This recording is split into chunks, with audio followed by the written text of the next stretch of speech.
tumeweka na sheria. Inasikitisha, katika baadhi ya maeneo wanaoongoza kuvunja hiyo sheria sio watu wa kawaida, ni magari ya serikali.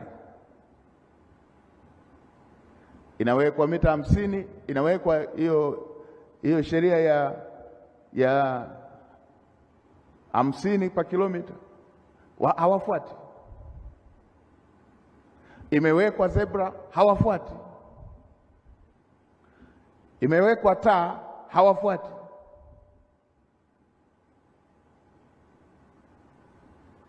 Na wao ndio waliopendekeza mapendekezo ya sheria hizo.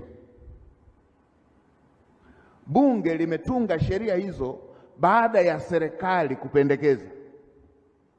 Wavunjaji wakuu wanakuwa wao wa serikali.